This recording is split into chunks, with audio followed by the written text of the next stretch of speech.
بسم اللہ الرحمن الرحیم۔ السلام علیکم ورحمۃ اللہ وبرکاتہ۔ حسن بصری رحمۃ اللہ علیہ فرماتے تھے کہ مجھے 4 واقعات زندگی میں بڑے عجیب لگے۔ لوگوں نے کہنے لگے کہ ایک نوجوان کے ہاتھ میں چراغ تھا، تو میں نے نوجوان سے سوال کیا کہ بتاؤ یہ روشنی کہاں سے آئی؟ تو جیسے ہی میں نے یہ پوچھا کہ یہ روشنی کہاں سے آئی تو اس نے پھونک مار کے چراغ بجھایا اور کہنے لگا حضرت جہاں چلی گئی وہاں سے آئی تھی۔ فرماتے ہیں کہ میں اس نوجوان کی حاضر جوابی کے اوپر آج تک حیران ہوں۔ ایک مرتبہ 10-12 سال کی لڑکی آ رہی تھی، اس کی بات نے مجھے حیران کر دیا۔ بارش ہوئی تھی، میں مسجد جا رہا تھا اور وہ بازار سے کوئی چیز لے کر آ رہی تھی۔ جب ذرا میرے قریب آئی تو میں نے کہا بچی ذرا سنبھل کر قدم اٹھانا، کہیں پھسل نہ جانا۔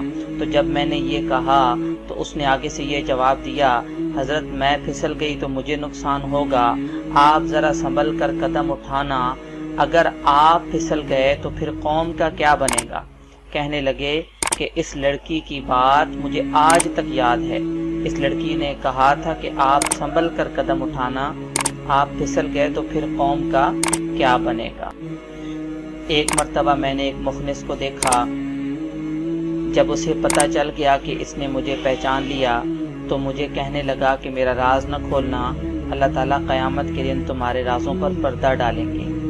ایک آدمی نماز پڑھ رہا تھا، اس کے سامنے سے ایک عورت روتی ہوئی کھلے چہرے کھلے سر کے ساتھ آگے سے گزری۔ اس نے سلام پھیرا تو اس عورت پر بڑا ناراض ہوا، کہنے لگا تجھے شرم نہیں آئی، دھیان نہیں؟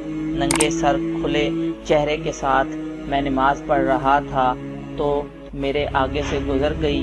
اس عورت نے پہلے تو معافی مانگی اور معافی مانگ کر کہنے لگی کہ دیکھو میرے میاں نے مجھے طلاق دے دی اور میں اس وقت غمزدہ تھی، مجھے پتہ ہی نہیں چلا کہ آپ نماز پڑھ رہے ہیں یا نہیں، میں اس حالت میں آپ کے سامنے سے گزر گئی، مگر حیران اس بات پر ہوں کہ میں خاوند کی محبت میں اتنی گرفتار کہ مجھے سامنے سے گزرنے کا پتہ نہ چلا، تو تم اللہ کی محبت میں کیسے گرفتار ہو کہ کھڑے پروردگار کے سامنے ہو اور دیکھ میرا چہرہ رہے ہو؟